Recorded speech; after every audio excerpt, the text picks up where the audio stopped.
Grandes coisas o Senhor tem feito por nós, pelas quais estamos alegres. Glória a Deus.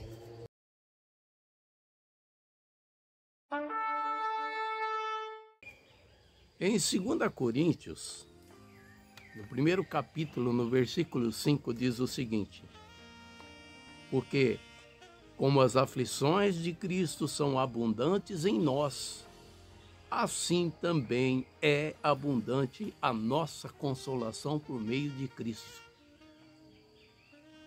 Aflições de Cristo? Abundante em nós? Será que o texto não está errado? Será que o texto não queria dizer as bênçãos de Cristo?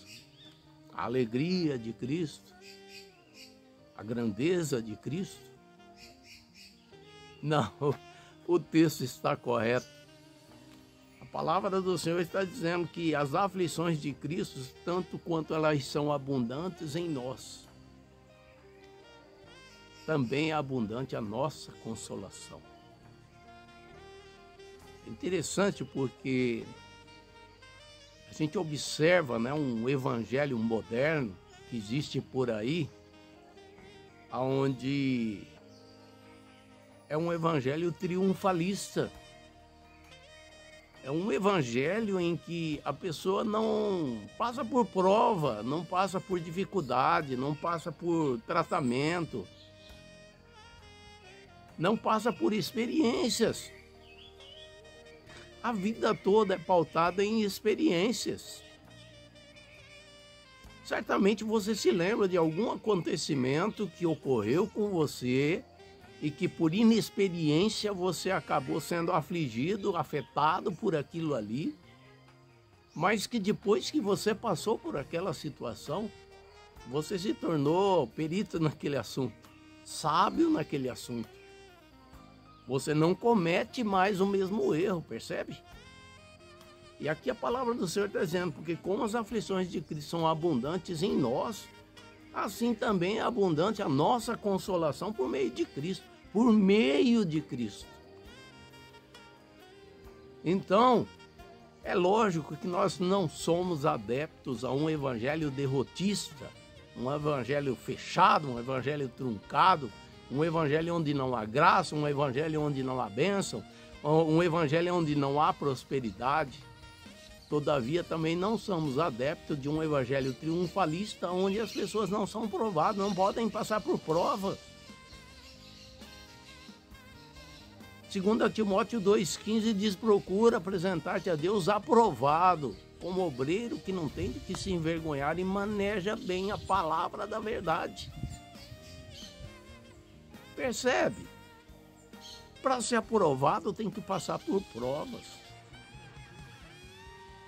Para ser aprovado, para ter, né, essa, como diz aqui o texto, essa consolação abundante em nós, é preciso passar por situações que precisem dessa consolação. E o Senhor, através da sua palavra, deixa bem claro que essa consolação, esse tipo de consolação, essa consolação especial, essa consolação divina, celestial, ela só vem em Cristo Jesus. Eu vou dar alguns exemplos aqui que a gente conhece muito bem, mas só para listar. Você se lembra de Daniel?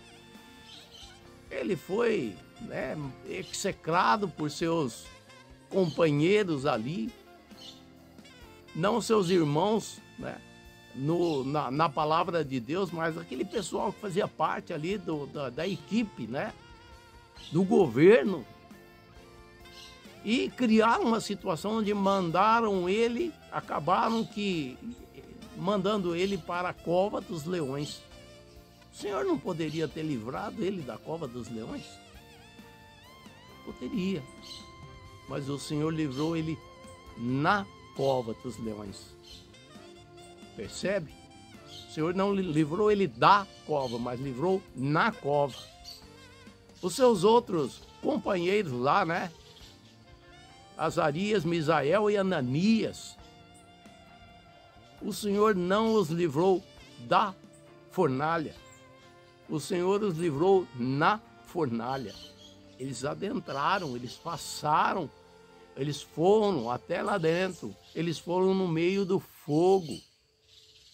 Mas assim como o Senhor é o leão da tribo de Judá, estava ali para fortalecer e amparar e consolar a vida de Daniel, também esse Deus que é fogo consumidor estava lá no meio do fogo e salvou aqueles 3 rapazes. Percebe a consolação do Senhor? E o que diremos de Jó? O Senhor não livrou ele do sofrimento. Ele passou uns perrengues e nós sabemos muito bem. Todavia o Senhor restituiu tudo em dobro. O Senhor não poderia ter evitado tudo isso? Poderia, mas por que o Senhor permitiu? Ora, hoje nós estamos falando dele. Quem sabe amanhã alguma pessoa, um grupo de pessoas estará falando de você. Pela firmeza com que você está enfrentando as situações adversas que têm surgido na tua vida. Aonde não se permite vencer, pelo contrário, estar firme, alicerçado no Senhor, na sua palavra, recebendo a consolação, a graça de Deus para enfrentar dia após dia a situação adversa, porque às vezes a situação adversa ela não vem num dia, no outro dia vai embora, não. São situações que às vezes nós temos que conviver a partir de então até, como é o caso de um irmão querido que esses dias atrás estava testemunhando da dificuldade, da situação que o envolve pelo fato de ter perdido a sua querida esposa. Ou seja, são situações que não vão mudar, nós sabemos. A esposa dele, como Davi disse do seu filho, né? Ele não virá até mim, eu virei até ele. Então são situações, irmãos, que o texto não está errado, não. São as aflições abundantes de Cristo em nós que produzem abundância de consolação. Percebe?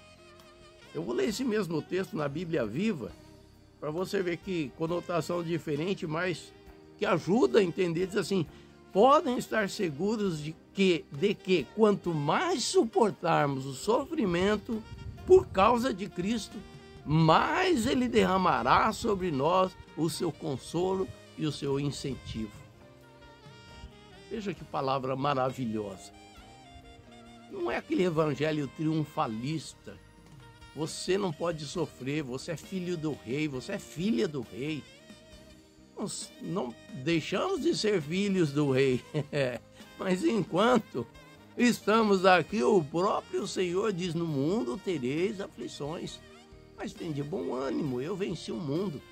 E ele poderia até mudar, dizendo assim: no mundo tereis aflições, mas tem de bom ânimo, eu vou te consolar, eu vou te firmar, eu vou te fortalecer, eu estou contigo.